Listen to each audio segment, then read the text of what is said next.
जय मसीह।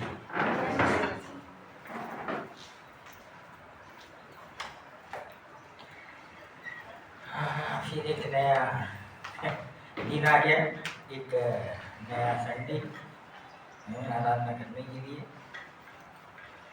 और है ना, पिछले बार तक हमने पवित्र आत्मा के बारे में हम देख रहे थे कि पवित्र आत्मा जो है वो हमारा सहायक है। लेकिन इस बार से मैं आप लोगों को है ना, यीशु मसीह आप बहुत सुनते हैं, मानते भी है ना। लेकिन कभी कभी ऐसे लगता है जो नाम हम लेते हैं उसका अभी तक हमको असली अर्थ नहीं मालूम, या हम किसको आराधना कर रहे हैं वो हम जानते ही नहीं। ऐसा सभी के साथ होता है ना, क्योंकि हम उस नाम को बड़े हल्के से ले लेते हैं और उसको कोई है ना, कोई इज्जत नहीं देते। पुराने नियम के अंदर में जब हम पुराने नियम को पढ़ते हैं और पुराने नियम के अंदर में है ना, जब जब ये शब्द आता है यहोवा या परमेश्वर, जो भी ये शब्द आता ना, तो जो लिखने वाला होता था वो शब्द जब लिखना है उसको उसके पहले उठता था, नहाता था, फिर लिखता था। मतलब परमेश्वर को इतना ज्यादा वो लोग थरथराते थे जब भी इनके पास में पवित्र आत्मा नहीं था। आजकल के बोलते हैं मॉडर्न बन गए हैं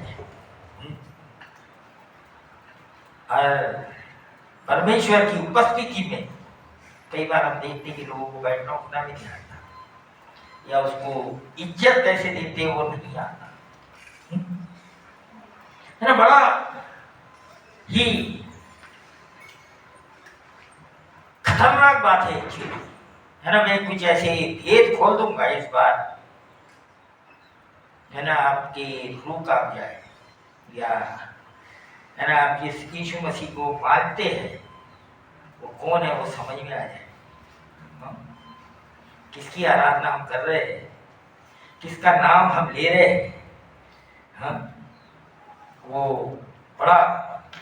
और है ना, मैं ये इब्रानियों की पत्री में से मैंने इस बार मैं कुछ लेके आऊंगा जो प्रभु बताते जाएगा। और ये पत्री है ना, जो इब्रानी लोग जो रोम में रहते थे और इनकी एक छोटा सा ये झुंड था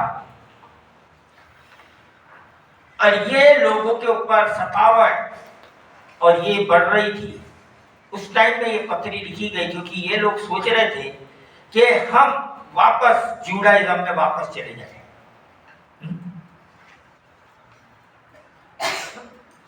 तो इनको है ना, कभी जो दुनियादारी के हिसाब से अगर देखा जाए तो उनको बहुत ही कैसे शब्द चाहिए। अगर दुनियादारी के हिसाब से देखते हैं तो बड़े मीठे और बड़े सुंदर शब्द चाहिए, लेकिन अगर आप इब्रानियों की किताब को जाके पढ़ेंगे तो जो तरीके की उसने लैंग्वेज यूज किया है और मसीह लोगों को बताया है कि विश्वास को रखने के लिए और विश्वास पे चलने के लिए क्या करना पड़ता है, और ये जो व्यक्ति यीशु मसीह के ऊपर विश्वास करने से क्या मिलता है, लेकिन इस पे चलना है ना, वो बता रहा है कि इतना आसान नहीं है ना, क्योंकि है ना, दुनिया जिस रास्ते पे चल रही है तुम उल्टा रास्ते पे चल रहे हैं, तो आसान तो नहीं हो सकता। और ये तसल्ली भी नहीं दे रहा है ना। ये परमेश्वर का तसल्ली देने का या परमेश्वर का जो चीज बताने का जो तरीका है ना, वो इंसान तरीके नहीं है। जिस तरीके से है ना दुनिया सोचती है वो तरीका नहीं है। और वो बता रहा है कि ये यीशु मसीह जो है वो कौन है, क्यों ये इस जगत में आया है। वो बता रहा है कि दुनिया में सिर्फ एक ही सिद्ध है जिसका नाम है यीशु, और कोई नहीं है। और लोग कभी उसको टीचर के सरीके देखते हैं, कोई भविष्यवक्ता के सरीके देखता है, कोई कोई कोई अजीब किस्म का संत सरीके सोचता है, कोई एक ऐसा ही सोचता है कि चलो भाई इसका नाम ले लेने से कुछ हो जाएगा। बहुत सारी धारणा बनी है, लेकिन ये इब्रानियों खोलता है वो राज कि यीशु मसीह कौन है। निकालिए मेरे साथ में इब्रानियों का पहला अध्याय, पूरा पढ़ेंगे हम।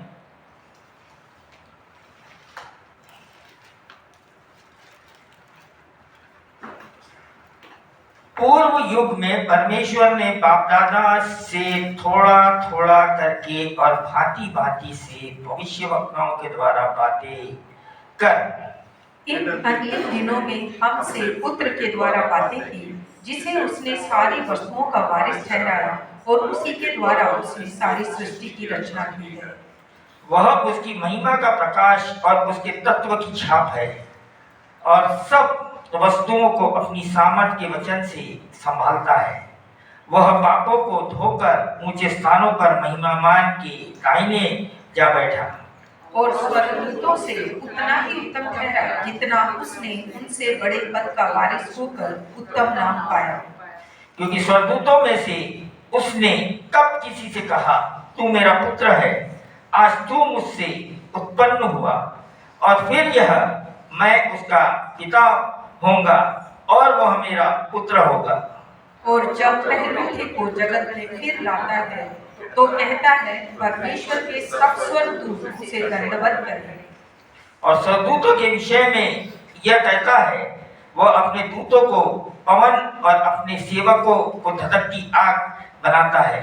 परंतु पुत्र के विषय में कहता है हे परमेश्वर तेरा सिंहासन युगानुयुग रहेगा, तेरा राज्य का राजदंड न्याय का राजदंड है।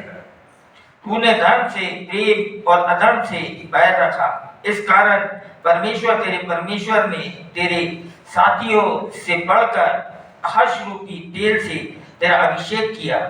और यह कि हे परमेश्वर प्रभु आदि से में तूने पृथ्वी की नींव डाली और स्वर्ग तेरे हाथों की कारीगरी है।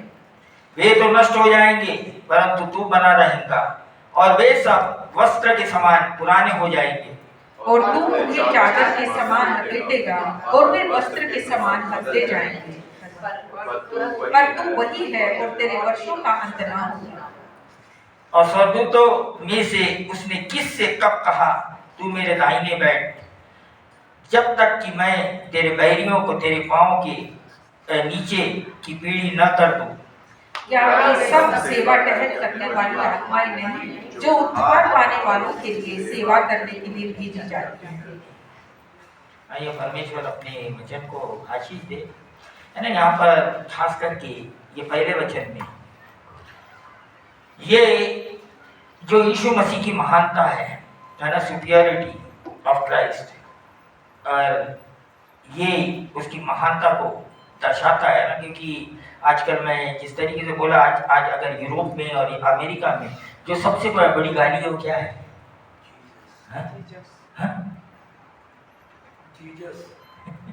ये सबसे बड़ा नाम, लेकिन ये सबसे बड़ी गाली बन गया। बहुत से लोगों को पता ही नहीं है। ये यहाँ ये नाम इतना महान है जिसके द्वारा पूरा हरा, जिसको बोलते हैं भूमंडल, यूनिवर्स, वो बनाया गया। ये यीशु मसीह के द्वारा बनाया गया है ना। इसीलिए कई लोग सोचते हैं ये सिर्फ टीचर है, ये भविष्यवक्ता है, ये चलो कोई एक घना आराधना करने का एक पात्र है।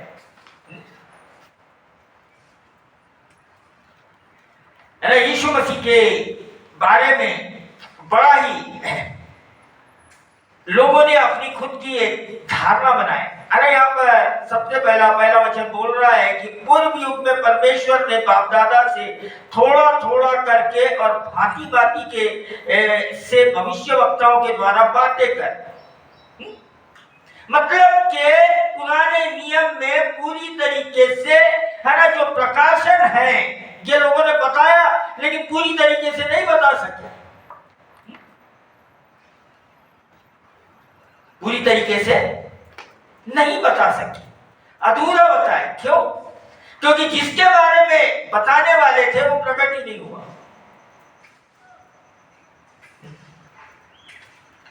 तो परमेश्वर क्या कर रहा था? यीशु मसीह को लाने के लिए, है ना, क्या कर रहा था?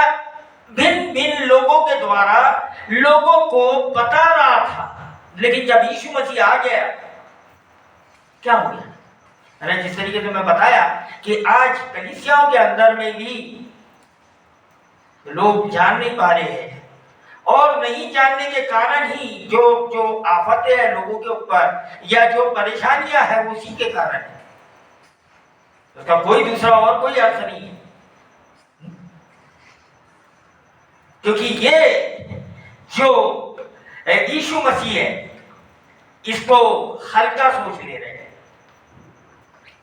या जो आदर या जो सम्मान या जो उसको जो देना है उस तरीके से नहीं दे रहे, किसी और चीज को दे रहे हैं। परमेश्वर अपने वचन के अंदर में बहुत साफ बोलता है ना, मैं अपनी महिमा किसी के साथ में शेयर नहीं करता या किसी के साथ में बांटता नहीं,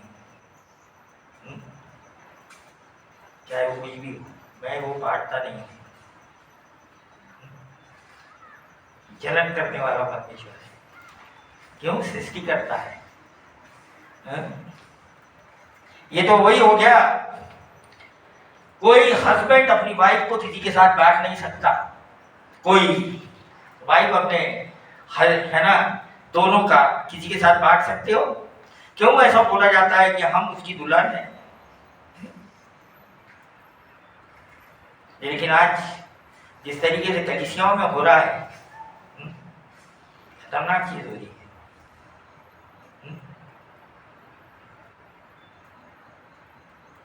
और यह परमेश्वर भी, है ना, वो जो उसका जो वो है वो किसी के साथ में बांटता नहीं है, शेयर नहीं करता। या इसीलिए उसका जो ये है, तो ये जो रोम में जो इब्रानियों लोग रहते थे, इन्होंने यीशु मसीह को ग्रहण किया, लेकिन किसी वजह से सतावट के कारण और बड़ा मुश्किल के कारण ये क्या हो रहा था कि ये अपना वापस जुडाइज्म में, यहूदी इसमें जाने के लिए कोशिश कर रहे थे। यहूदी धर्म में मतलब वही उनके जो पुराने जो रिचुअल्स होते हैं ना, जो उनकी प्रैक्टिस होते हैं, उसके अंदर में जाने की कोशिश कर रहे थे। तब ये पत्री लिखने वाले का नाम नहीं है कहीं, इसका नाम नहीं है, किसने लिखा है करके, लेकिन पक्की बात यह है कि इसको लिखने वाला पक्का याजक है, क्योंकि इतना गहराई में कोई भी नहीं लिख सकता जिस तरीके से इसने, है ना, सारे भेद को, है ना, ये खोल दिया और इतने गहरे में ये बातें जो लिख दिया, तो एक ये याजक ही लिख सकता है। हाँ, दूसरा नहीं लिख सकता है, कितना भी पढ़ा लिखा रहे, कितना भी वो इंटेलेक्चुअल रहे, कितना भी वो उसने क्या किया हो, लेकिन याजक लोगों के अंदर में जो परमेश्वर के वचन के गहराई को खोल देना, उसका प्रकाशन लोगों के सामने लेके आ जाना, ये सिर्फ याजक ही कर सकता है।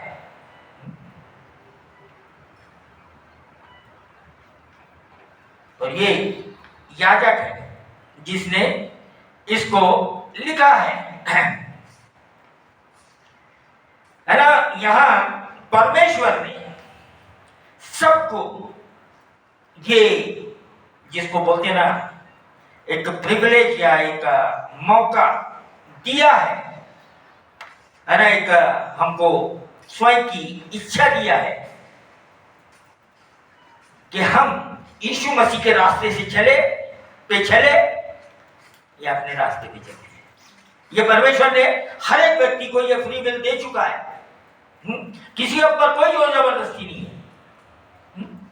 परमेश्वर ने हर एक को ये बात दे चुका है कि हम परमेश्वर और यीशु मसीह जो बोलता है वो रास्ते पे चले या अपने अपने रास्ते पे लेके चले। किसी के ऊपर कोई भी, मैं पिछले बार में बोला, किसी के ऊपर कोई दबाव नहीं है। परमेश्वर ने यह मनुष्य को दे दिया है। और वो परमेश्वर हमारा किसी के साथ में कोई भी जबरदस्ती नहीं करता। और अगर हम इस रास्ते पे नहीं चलते, क्योंकि ये जो यीशु मसीह है, ये कौन है?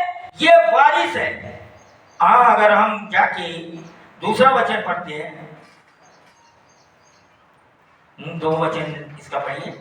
इन अंतिम दिनों में हमसे पुत्र के द्वारा बातें की, जिसे उसने सारी वस्तुओं का वारिस ठहराया और उसी के द्वारा उसने सारी सृष्टि की रचना की है। हाँ, मतलब कि सारा यूनिवर्स जो है वो किसका है? वारिस। हाँ, है उसका, उसको ठहराया है। हाँ, तो किसके हाथ में है कि उसको किसके हाथ पास देना? किसके पास अधिकार है? वारिस के पास अधिकार है, क्योंकि परमेश्वर ने का वो कौन है? वारिस है। और वो हर चीज का मालिक है। कौन? यीशु मसीह। तो इसीलिए अगर लोग उसको कुछ हल्का सोचते हैं और सोचते हैं कि कुछ और रास्ता है या कुछ और तरीके से हम प्रभु के पास में पहुंच जाएंगे या वो हमारे लिए और कुछ कर देगा। एक दिन एक मिशनरी है ना, सेवकाई करते करते एक बहुत बड़े डॉक्टर के पास चले गया। उसको कुछ हुआ, वो एक बहुत बड़े डॉक्टर के पास चले गया और उसने जब बातचीत कर रहा था, है ना, तो उसने उसको गॉस्पेल शेयर किया, यीशु मसीह के बारे में बताया।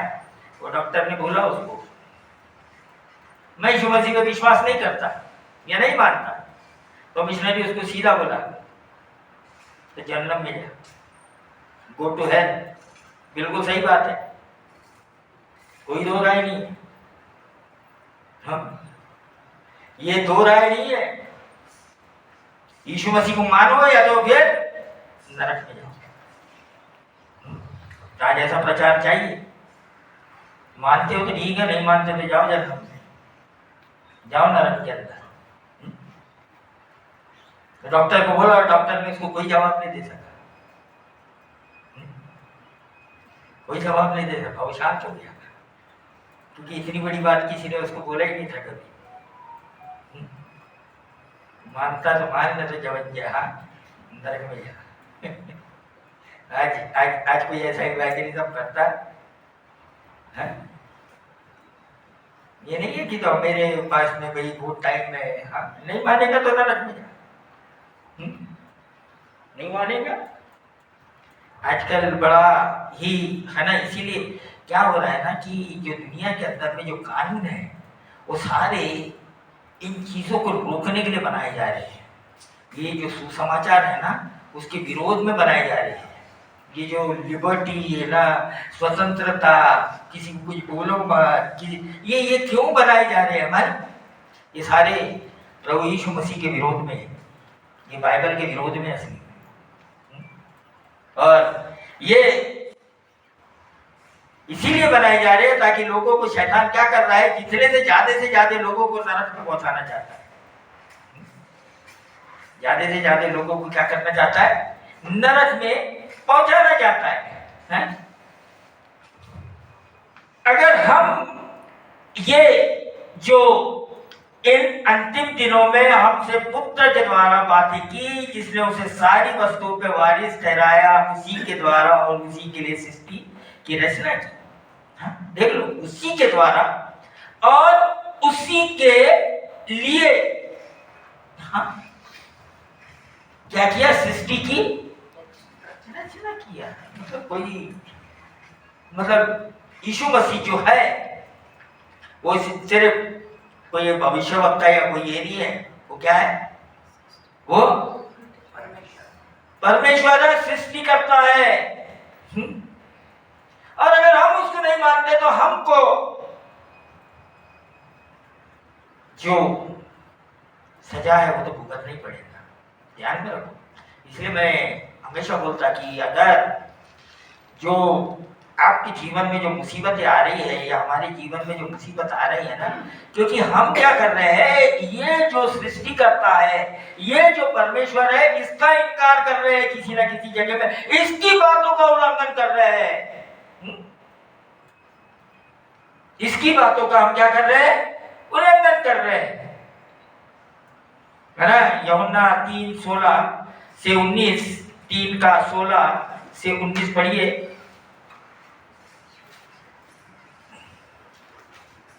क्योंकि परमेश्वर ने जगत से ऐसा प्रेम रखा कि उसने अपना इकलौता पुत्र दे दिया, ताकि जो कोई इस पर विश्वास करे वह नष्ट न हो परंतु अनंत जीवन पाए। परमेश्वर ने अपने पुत्र को जगत में इसलिए नहीं भेजा कि जगत पर दंड की आज्ञा दे, परंतु इसलिए कि जगत उसके द्वारा उद्धार पाए।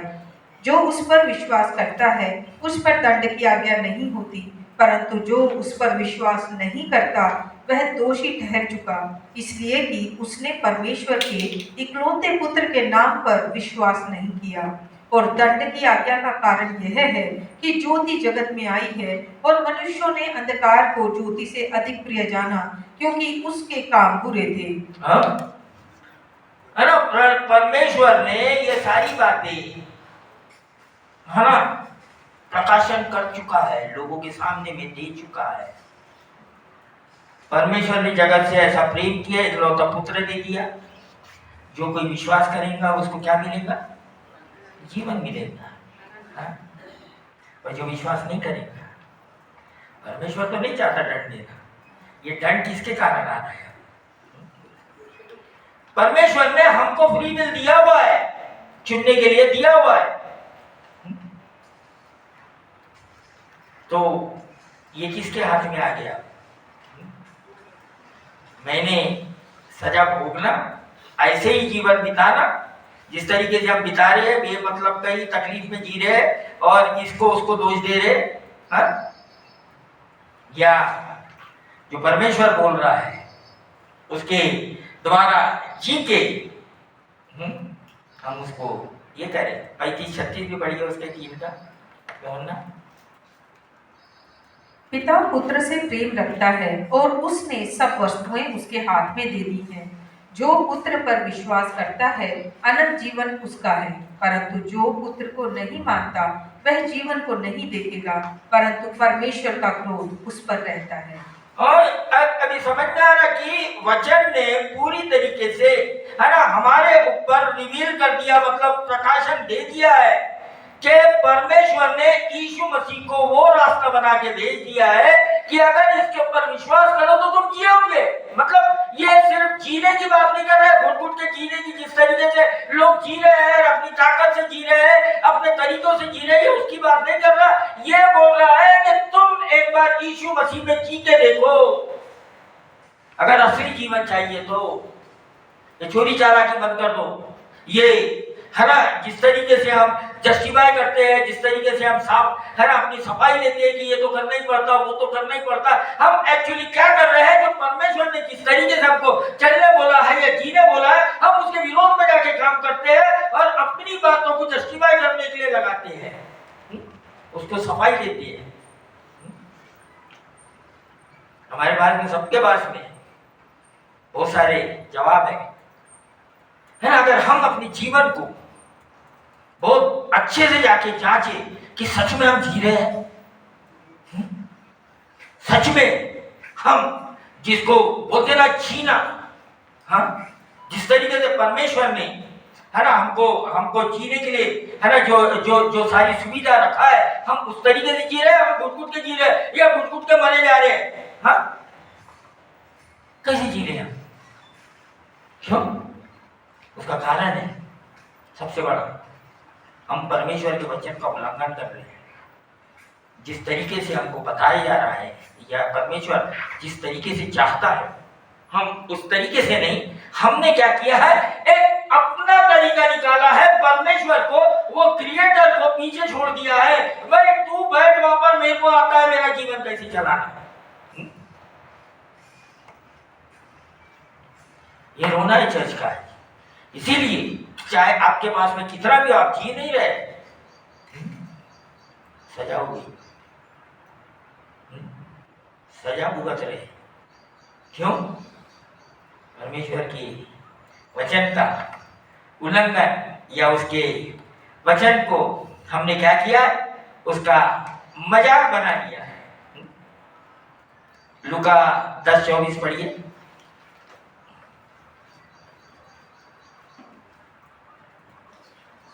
लूक 10:24।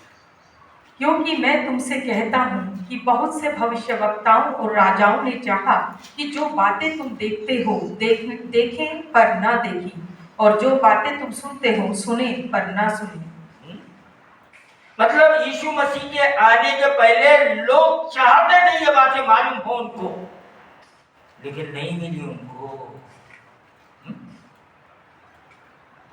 आज हमारे पास में सब कुछ है, फिर भी नहीं मिली, तो हमारे जैसा अभागे लोग कोई भी नहीं है। वो तो पूरी तरीके से लोग क्या कर रहे थे? पूरी तरीके से कोशिश कर रहे थे, पूरी तरीके से वो चीज के लिए, हर असली जीवन के लिए पाने के लिए कोशिश कर रहे थे, लेकिन नहीं मिली उनको। लेकिन हमको मिली है। ये सारे के सारे जिसके हम नाम लेते हैं ना, नूह, अब्राहम, मूसा, ये जितने भी जो परमेश्वर के पीछे चलने वाले लोग हैं, ये चाहते थे, नहीं मिला। परमेश्वर ने यीशु मसीह में उसको आज पूरा कर दिया, पर हम उस यीशु मसीह को ठुकरा रहे। एक्चुअली हम जी नहीं रहे ना, हम यीशु मसीह को ठुकरा रहे हैं, उसको उसका इनकार कर रहे हैं। पहला पत्रस निकालिए, उसका 1:8-12 पढ़िए।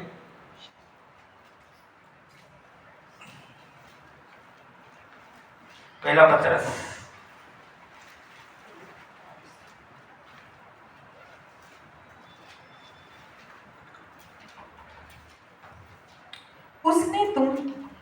उसने तुम बिन देखे प्रेम रखते हो, और अब तो उस पर बिन देखे भी विश्वास करके ऐसे आनंदित और मग्न होते हो जो वर्णन से बाहर और महिमा से भरा हुआ है, और अपने विश्वास का प्रतिफल अर्थात आत्माओं का उद्धार प्राप्त करते हो।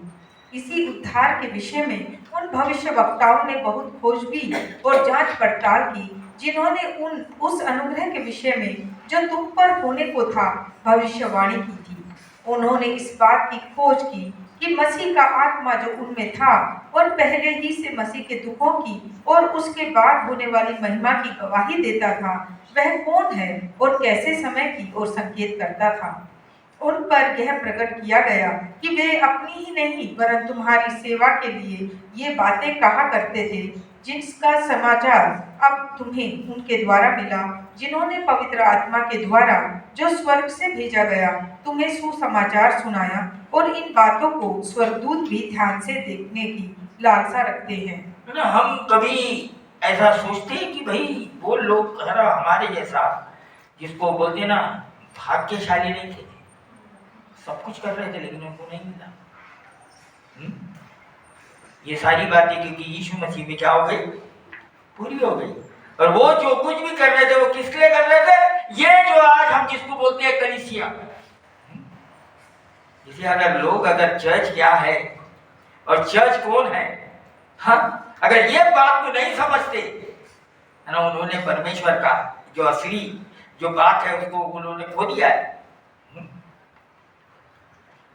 ये चीज हमको पूरी तरीके से मिल गई है, लेकिन हम उसको क्या कर रहे हैं? हम उसको इनकार कर रहे हैं। हम पूरी तरीके से डिनायर मोड के ऊपर चल रहे हैं। आज कलीसिया जो है वो पूरी तरीके से डिनायर मोड के ऊपर है, सब है साथ में, लेकिन नहीं एक है ना, क्योंकि हमारी जो आदत है ना, वो शॉर्टकट मारने की आदत है। और आराधना और जो परमेश्वर की बातें हैं वो भी हम जल्दबाजी में करते हैं, मालूम आप? उसके लिए हमारे पास में समय नहीं है। आप अपने है ना, अपने रोज के जीवन में देख लो कि आप कहां पर सब समय देते हैं। लेकिन जब परमेश्वर का बात आती है तो आप उसको कितना समय, है ना, वो भी खुशी से, या हाँ नहीं नहीं यार जल्दी से कर लो जाना है।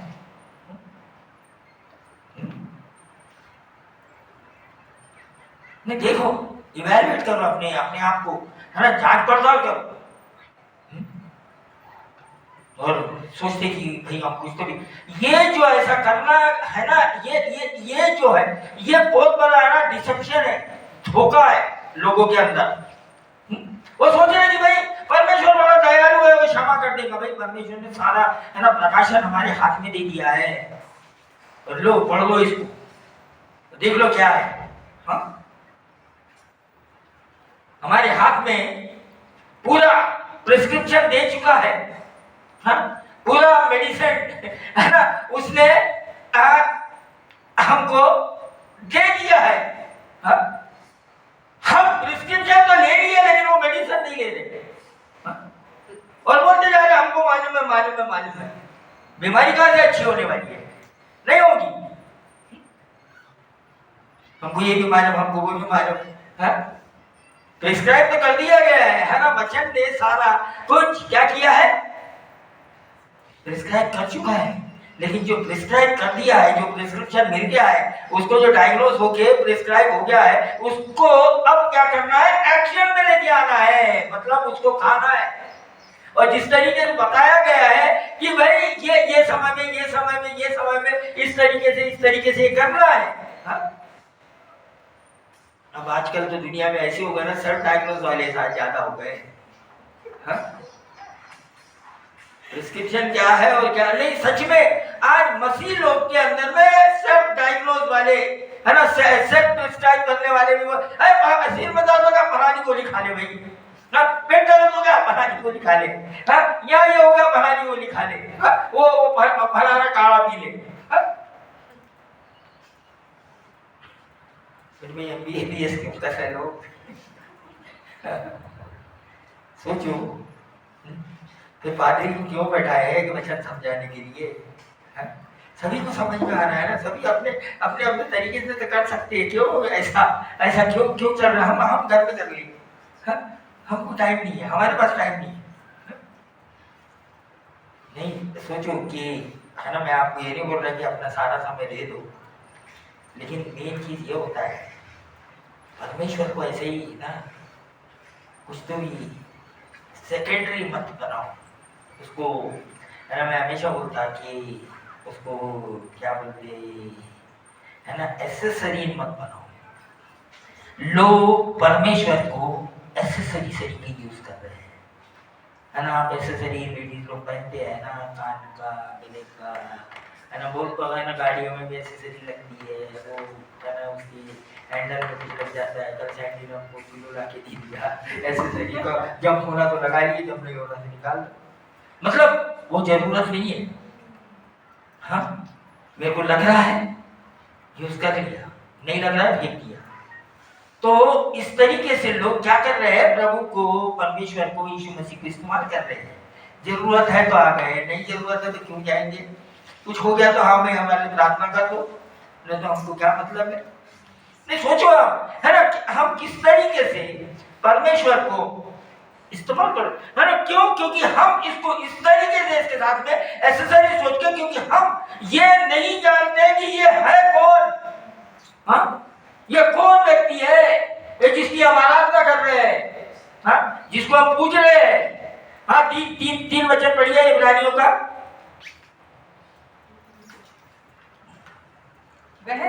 वह उसकी महिमा का प्रकाश और उसके तत्व की छाप है, और सब वस्तुओं को अपनी सामर्थ्य के वचन से संभालता है।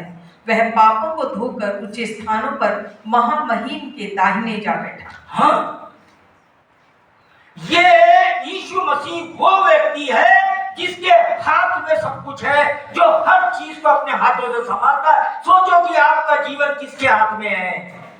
हाँ? किसके हाथ में है हमारा जीवन? किसके हाथ में हमने सौंपा है अपना जीवन? हाँ? किसके हाथ में है? यीशु मसीह के। अगर हमारा जीवन सच में यीशु मसीह के हाथ में है तो क्या करता है? वो अपनी सामर्थ के वचन से संभालता है ना। और यीशु मसीह का जो तरीका है उसका वचन है। हाँ, उसका वचन जो तुम सुनते हो, जो हम सुनते हैं, वो जीवन है। हाँ, वो वचन के अंदर में सामर्थ्य है कि ये वचन हमको संभालता है। हमारी बातें नहीं संभालती, हमारी सोच नहीं संभालती, लेकिन यीशु मसीह जो है वो क्या करता, उसके इससे संभालता है ना। यहाँ साफ बोलता है कि वह उसकी महिमा का प्रकाश। हाँ, परमेश्वर की महिमा को कौन दिखाता है? कौन रिवील कर दिया? कौन रिवील कर दिया? 14:6 यूहन्ना।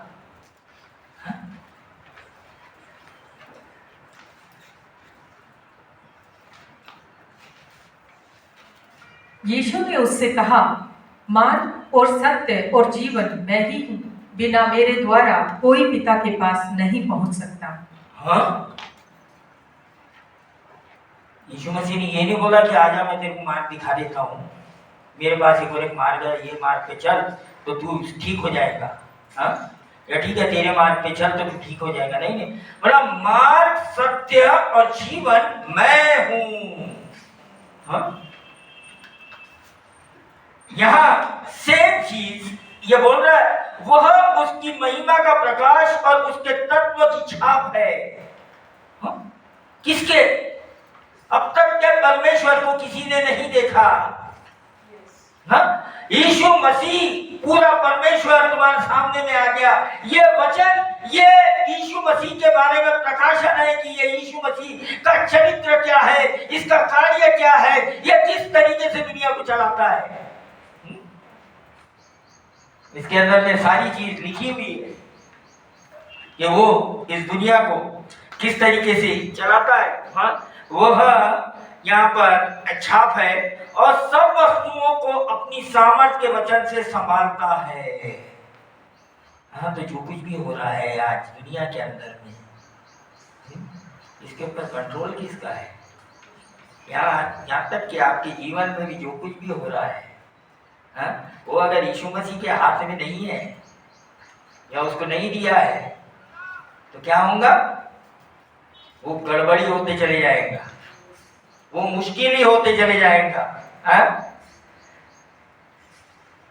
यहाँ है ना, ये 3 वचन में ही इसने यीशु मसीह के सारे चरित्र को घोषित कर दिया। यहाँ सबसे पहला जो ये घोषणा कर रहा है कि परमेश्वर अब अपने पुत्र के द्वारा बोल रहा है। मतलब कि जो वचन है वो पुत्र के द्वारा बोल रहा है। परमेश्वर क्या कर रहा है? जो परमेश्वर का जो वचन है वो किसके द्वारा बोल रहा है? यहाँ पर है ना, ये भविष्यवक्ता के द्वारा बात कर, इन अंतिम दिनों में हमसे पुत्र के द्वारा बात की। हाँ?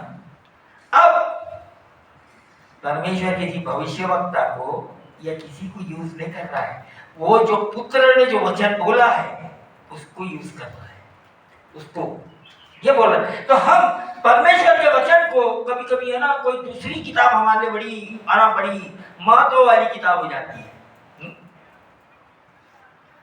मैं दूसरी किताब पढ़ने के लिए है ना उसके विरोध में नहीं हूं, लेकिन बाइबल से बढ़कर कोई किताब नहीं है। और कोई दूसरी किताब आपको जीवन नहीं दे सकती है, या किसी और का जीवन भी नहीं बदल सकती है। हाँ, आपके लाइफ की फिलॉसफी बदल देंगी, लेकिन आपको अनंत जीवन नहीं देंगी। आपके जीवन का तरीका भी और सोच को भी बदल देंगी, लेकिन हाँ, जीवन नहीं देने वाली है, जीवन नहीं मिलने वाला। तो इसीलिए ये हमारा यीशु मसीह जो पुत्र है वो क्या कर रहा है? आज के समय में हमसे बातें कर रहा है। और जो दूसरी बात, सारे वस्तुओं का कौन है? वारिस है। पहला उसका वचन, दूसरा वो क्या है? सारे वस्तुओं का वारिस है। और तीसरा, उसी के द्वारा ही सारी चीजों की क्या हुई, हाँ, सृष्टि की रचना की। हाँ, दूसरे वचन में है क्या हुआ, सारी सृष्टि की रचना की। और चौथा वो क्या है, वो उसकी महिमा का प्रकाश।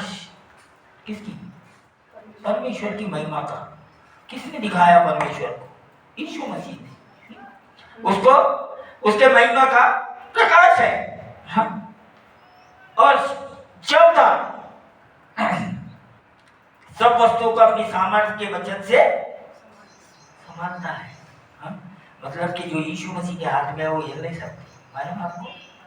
अगर आप यीशु मसीह के हाथ में नहीं, इसलिए हिले डुले है, इसीलिए आपको मालूम नहीं है क्या डिसीजन लेना और क्या नहीं लेना। सच में कोई दो राय नहीं है। हाँ? ये जो फ्लक्चुएट होते रहते हैं ना, यहाँ से वहाँ नाचते रहते हैं, ये यहाँ से वहाँ ऊपर नीचे होते रहते हैं, यीशु मसीह नहीं, या उसके हाथ में जीवन नहीं। हाँ? तो ये किसी और के हाथ में टिका दिया अपने जीवन को। हाँ?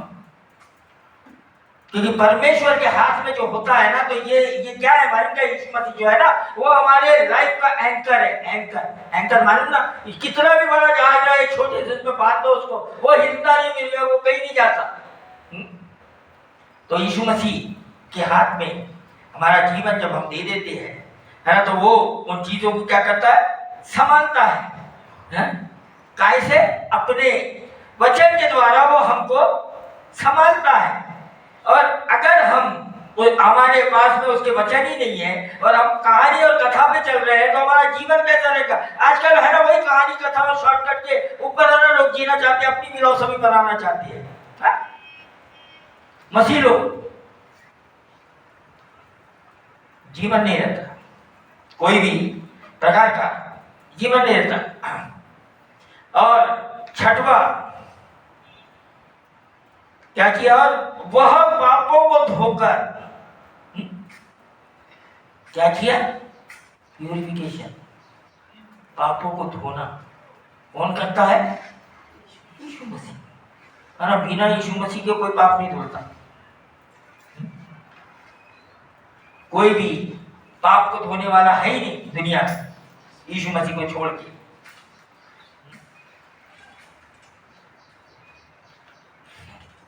और ये सब करके क्या, कहाँ है अभी यीशु मसीह, है कहाँ है यीशु मसीह, है ना। ये काम उसने दुनिया में आके कंप्लीट कर दिया। और अब कहाँ है, पिता के दाहिने हाथ में बैठा हुआ है।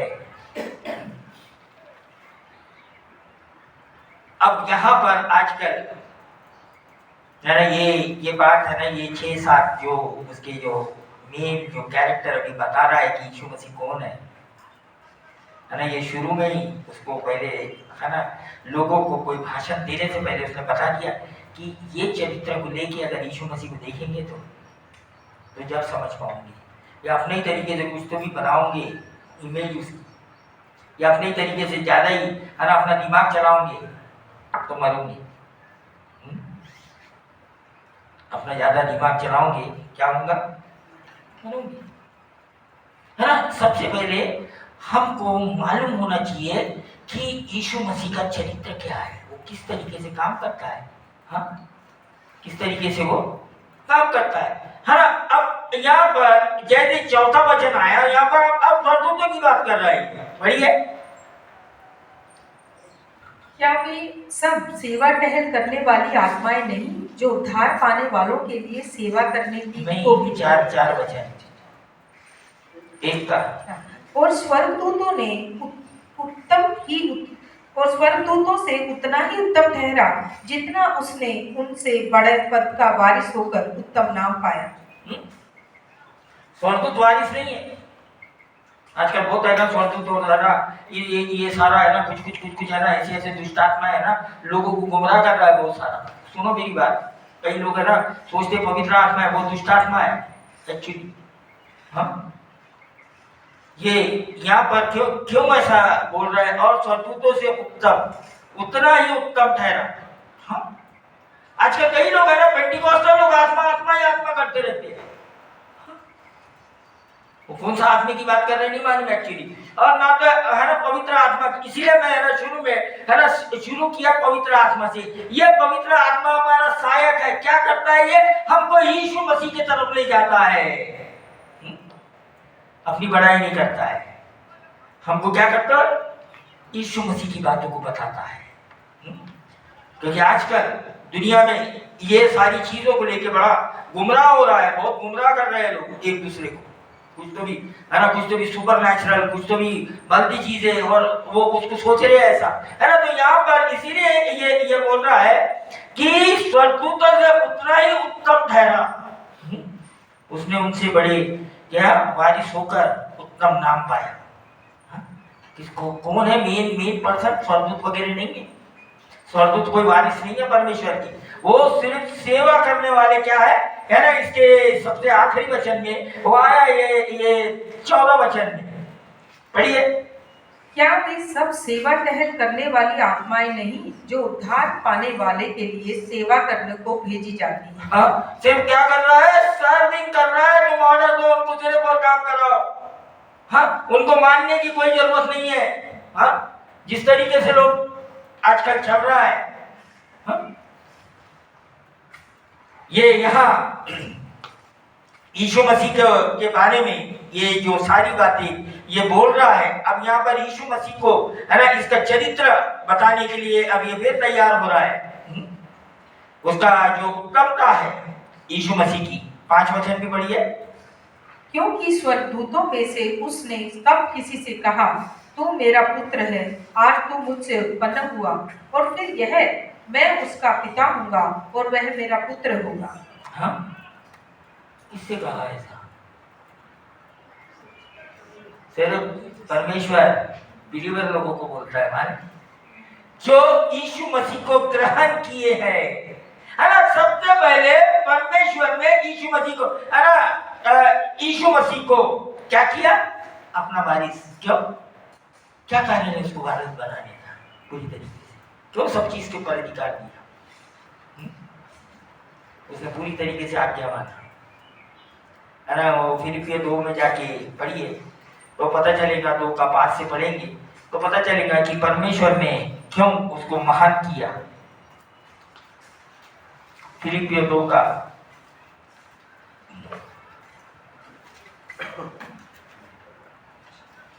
जैसा मसीह यीशु का स्वभाव था वैसा ही तुम्हारा भी स्वभाव हो, जिसने परमेश्वर के स्वरूप में होकर भी परमेश्वर के तुल्य होने को अपने वश में रखने की वस्तु ना समझा, वरन अपने आप को ऐसा शून्य कर दिया और दास का स्वरूप धारण किया और मनुष्य की समानता में हो गया, और मनुष्य के रूप में प्रकट होकर अपने आप को दीन किया और यहाँ तक आज्ञाकारी रहा कि मृत्यु, हाँ क्रूस की मृत्यु भी सह ली। बस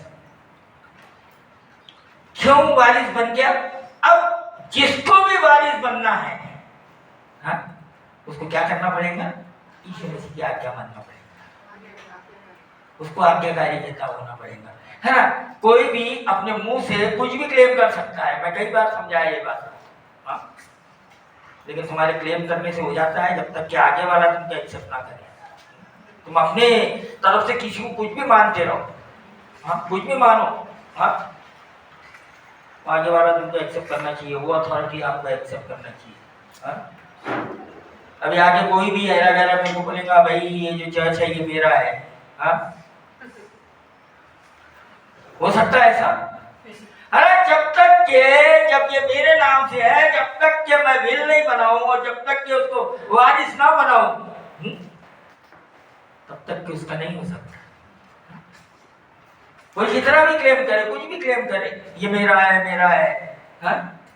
लेकिन जब तक कि उसको परमेश्वर की छाप नहीं लगती है, यीशु मसीह जब तक उसको बोलता नहीं है मेरा भाई है, हाँ, ये मेरी आज्ञाकारी है ना, ये मेरी आज्ञा मानने वाले लोग हैं, तब तक के कुछ भी हमारा नहीं होता है, हाँ? यहाँ यीशु मसीह के बारे में बोल रहा वो मेरा पुत्र होगा, स्वर्गदूतों के बारे में नहीं बोला वो मेरे पुत्र है जाके। लेकिन दूसरे तरफ है ना, गलतफहमी में मत रहो। जो भी सृष्टि परमेश्वर ने बनाया उसको बोल सकते हैं वो परमेश्वर की संतान है, लेकिन बारिश नहीं है।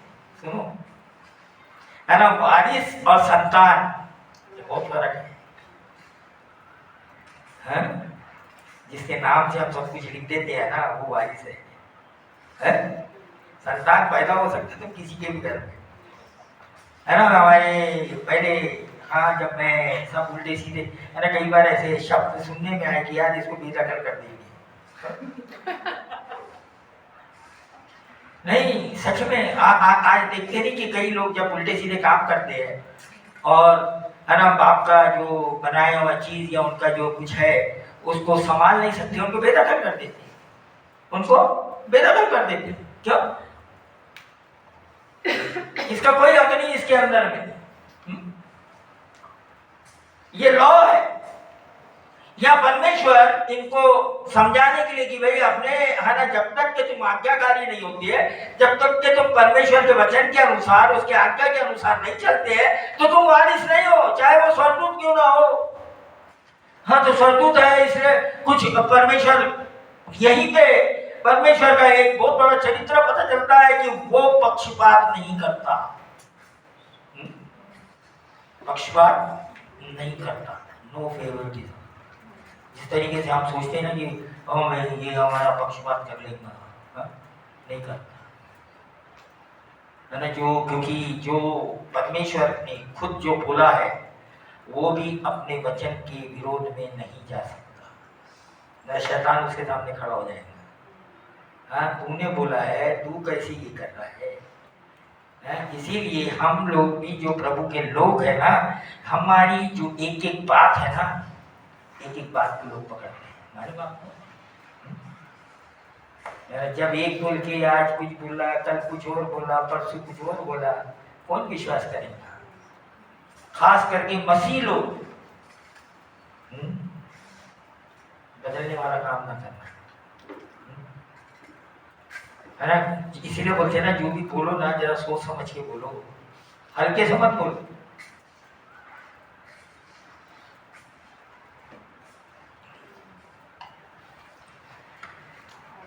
यहाँ जो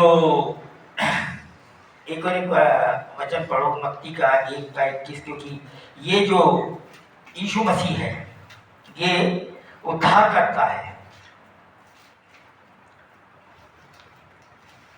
मत्ती 1:21 पढ़ लीजिए।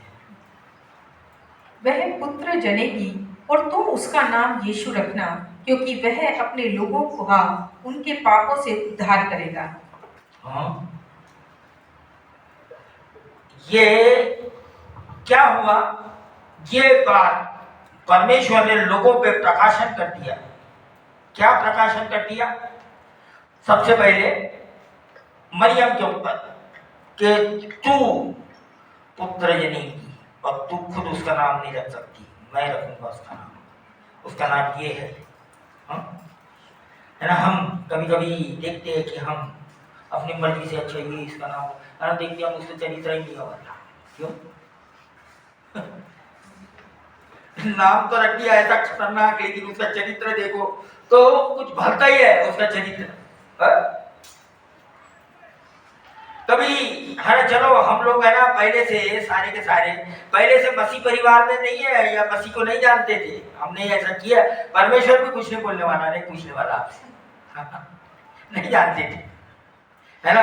जो परमेश्वर में आने से पहले, है ना, आपने ऐसा किया है, परमेश्वर नहीं पूछेंगे। लेकिन परमेश्वर में आने के बाद में अगर आपको ऐसा लगता है कि हमने कुछ गलत किया है और अगर हमने उसको पश्चाताप नहीं किया तो गो टू हेल, नरक में जाओ। सच में, है ना, ये कोई ये नहीं है। जब हम एक बार आ गए मसीह में, है ना, कितनी भी गलती कर दी हमने, पहले कितना भी कुछ भी कर दिए, आ गए मसीह के अंदर में और प्रभु बता रहा है कि भाई इसको खत्म कर दो, नहीं किए। तो अब ये सुने आपने क्या है? नरक में जाओ। जो नाम पूरा पूरा मैंने फेरत के द्वारा हमको दिया गया है। वो नाम के बारे में इतना सोच हंसी आ गया। हमारा जैन दिवाली कोई कोई मतलब ही नहीं, साइटी का मतलब ही नहीं, कोई कोई मीनिंग ही नहीं है। हाँ क्या वैसे अच्छा मेरा साहित्य का मतलब क्या होता है? रेतीला रेतीला रेतीला हम लोग है ना पहले है ना बड़ा है ना मजाक उड़ाते थे है ना लोगों का, है ना नाम है ना क्रिश्चियन लोगों के नाम है ना बड़े खतरनाक रहते हैं। हाँ। और ये जो नाम रहते ना, किसी का नाम डैनियल, किसी का नाम डैनियल सन, किसी का नाम है ना विल्सन, हाँ, ऐसे बड़े खतरनाक नाम, बड़े एकदम ऊंचे। अलेक्जेंड्रा हाँ, तो हम लोग क्या बोलते थे मालूम क्या, ये लोग पक्का ये बच्चा पैदा हुआ ना तो ये ग्रेवयार्ड गए अंग्रेजों के, और वो ग्रेव के ऊपर नाम लिखे रहते ना, वहां से ढूंढ के आइए था।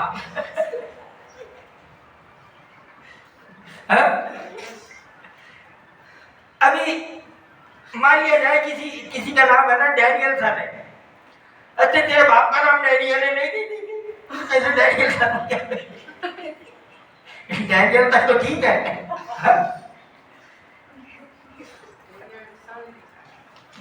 भाई उसका सन है तो फिर ऐसा हो गया ना, एक्चुअली वो टाइप से अब कुछ पता है। अब ये बेचारे कहीं कहीं कहां से ढूंढ के आ गए, क्या कर दिया, नाम रख दिया, कोई नाम लेके घूम रहे। फिर एक नया चीज होता है आजकल, है ना, तुम किसी भी नाम से चर्च के अंदर आ गए तो मसीह बन गए, अरे पादरी ने तुमको भलता ही नाम दे दिया जो कैरेक्टर ही नहीं है। हाँ, बड़ा कैरेक्टर दे दिया। हाँ? है ना, हमारी चर्च में भी है ना बहुत सारे, हमने किसी के नाम नहीं बदले कभी चर्च में, हमारे नाम नहीं बदले। एक बलिराम है हमारा, तो मेरे को एक दिन बोल रहा हो, बोलता पास्टर जी मेरा नाम तो बड़ा खतरनाक है बलिराम। तो मैंने बोला तू एक काम कर, हाँ, राम को बलि कर दे, तेरा नाम सही हो जाए।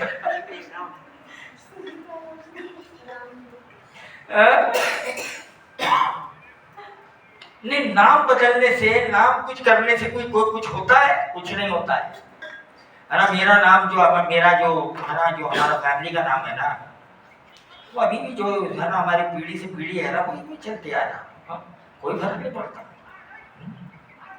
कोई फर्क नहीं पड़ता। नाम बदलने से, नाम चेंज करने से कोई फर्क नहीं पड़ता है ना। हम है ना परमेश्वर है ना अपना रेवलेशन के अंदर में जाएंगे और बोलता परमेश्वर नाम देगा, है ना, एक नया नाम मिलेगा। है ना, परमेश्वर ने भी लोगों के नाम बदला, उनका चरित्र देखा। लेकिन बात सच है, एक सवाल है, जैसा हम हिमाचल में सेवा करते थे, हिंदू धर्म क्या है, राम प्यारी प्यारी को मतलब बहुत हिंदू नाम को लेके आते हैं। हाँ आते हैं तो बिल्कुल। उसको हम करने में परेशान हो गया, तो मैंने चेंज किया, मैंने तो भगवान का नाम चेंज कर दिया। फिर उसमें से राम को बलिदान कर दो ना, प्यारी रख दो ना नाम उसका, देवी कट कर दो उसमें से। तो मैंने तो बाइबल का नाम लिया, लेकिन पूरा नाम ऐसे है हिंदू से नहीं ऐसा कोई कानून नहीं है, लेकिन ना मैं जिस तरीके से सोचता हूँ ना कि नाम चेंज करने से क्या तुम बदल गए? सच में बदल जाओ ना फिर जो नाम रख दिए। हाँ, लेकिन मैं बोलना पड़ता क्या है, राम प्यारी खरी खरी मैं उसे नहीं एक्चुअली बोलना था ना मेरे मुंह से, राम प्यारी। पुराने नियम के अंदर में जाके पढ़ो, राम का नाम है, उधर में राम आया है, शब्द है, राम है राम। तो आपके इंटरप्रिटेशन है, लेकिन मुझे अच्छा नहीं लगता किसी देवी देवता का नाम खड़े खड़े मेरे मुंह से निकाले, इसलिए मैं तो चेंज कर दिया तबिता करके।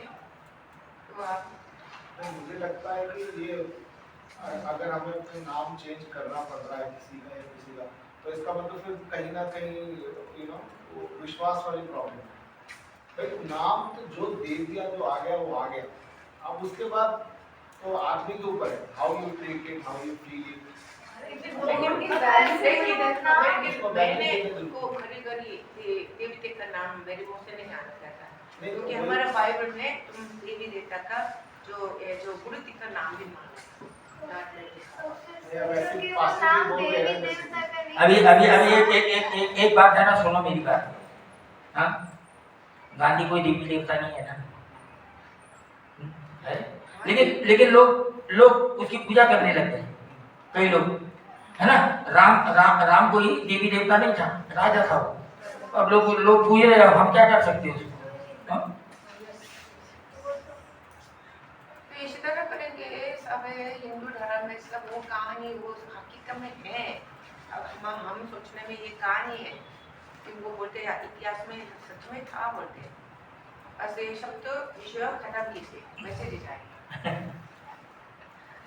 है ना। तो ये जो नाम का जो फंडा है ना, यहाँ पर जो मथी 1:21 के अंदर में पवित्र आत्मा ने क्या किया, है ना। हमारा सब्जेक्ट वो है कि हम जब मसीह नहीं थे, है ना, तो हम चलो ये रख दो, है ना। लेकिन जब हम मसीह हो गए तो हर चीज क्या करना चाहिए, हमने प्रभु से पूछना चाहिए।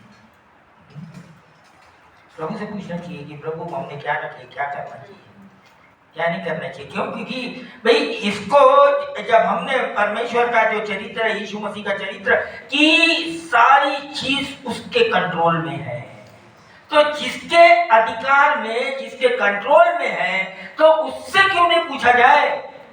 तो इसलिए बोलते ना कि प्रार्थना करो, प्रार्थना करो कि क्या रखना चाहिए, क्या नहीं रखना चाहिए। मन में आए रख दिए, मन में आए ये करना है कर दिए, ऐसे नहीं है ना। कोई भी चीज के लिए प्रार्थना करो, कोई भी चीज के लिए प्रार्थना करो, क्या करने जा रहे हैं, क्या नहीं कर रहे हैं, है ना, उसके लिए प्रार्थना करो। ये कि परिस्थिति दिख रही है इसलिए घुस गए उसके अंदर। भाई परिस्थितियां को क्रिएट करने वाला दुष्ट होता है। आपके जीवन में ऐसी परिस्थिति पैदा कर देगा कि आपको परमेश्वर से दूर जाएगा। ये यहाँ पर जो इब्रानियों की कलीसिया के अंदर में जो हो रहा है, इब्रानी लोगों के जीवन में, इसने इस तरीके का वहां पर एक ऐसी परिस्थिति क्रिएट कर दिया कि ये लोग सोच रहे हैं कि हम वापस यहूदी धर्म में चले जाए, वापस वो जो हम पहले कर रहे थे वही करेंगे। तो इसीलिए ये व्यक्ति को लिखना पड़ रहा है, इसको बताना पड़ रहा है कि तुमने जो डिसीजन लिए है, जो पवित्र आत्मा ने तुम्हारे अंदर में काम किया है, उसको वो क्लियर कर रहा है, उसको बता रहा है कि परमेश्वर ये है, और तुम अगर इसको छोड़ के जाएंगे तो तुम अपने आप को परेशानी में डाल देंगे, और ज्यादा तुम क्या हो जाएंगे, और ज्यादा परेशान होंगे। परिस्थिति को लाने वाला क्यों? क्योंकि इस संसार के ऊपर राज शैतान करता है। सुनो ध्यान से, उसका राज चलता है पूरी तरीके से। लेकिन जब हम अपने आप को यीशु मसीह के हाथ में देते हैं तो हम, है ना, फिर अपने नहीं रहे। हमने क्या किया, उसको प्रभु बोल रहे ना। प्रभु का मतलब क्या है? लॉर्ड, मतलब मेरे ऊपर अधिकार कर। हम तेरे मुंह से लॉर्ड बोल रहे हैं, उसको प्रभु बोल रहे हैं, लेकिन उसको कुछ भी, है ना, जब कोई डिसीजन ले रहा है तो हम खुद अपना डिसीजन लेते हैं। कभी नहीं पूछते उससे क्या करना है, क्या नहीं करना है। कैसे क्यों झूठ बोलते हैं? तो लॉर्ड उसको, है ना, प्रभु बोल रहे हैं, झूठ बोल रहे हैं, वो प्रभु नहीं है आपके जीवन का। ऐसा सही के यूज कर रहे हैं उसको। जरूरत है तो चले गए, नहीं जरूरत है तो नहीं गए। नहीं, है ना, प्रभु जो है वो हमारे जीवन का सब कुछ है, वो एसेसरी नहीं है, वो मेन इंजन है। वो बंद हो गया मतलब खत्म। तो ये, है ना, मैं अब ये यहीं पे इसको आज का ये वचन नहीं, क्योंकि हम इसको लगातार इब्रानियों का की किताब को, पत्री को हम, है ना, लगातार देखेंगे कि, है ना, ये किस तरीके से यीशु मसीह को और उसकी महानता पूरी तरीके से पेश करता है। इसलिए, है ना, बाइबल स्कूल में जब क्रिस्टोलॉजी पढ़ाते हैं ना, तो यही किताब को और तुम्हारा कुलुसियों को, ये 2 को पढ़ाते हैं क्रिस्टोलॉजी में। मेन सबसे वचन यीशु मसीह के बारे में, उसकी महानता यही बताई गई है। आइए मैं आगे का समय तुम्हारे हाथ में देता हूँ। नेक्स्ट वीक फिर देखेंगे हम आगे से।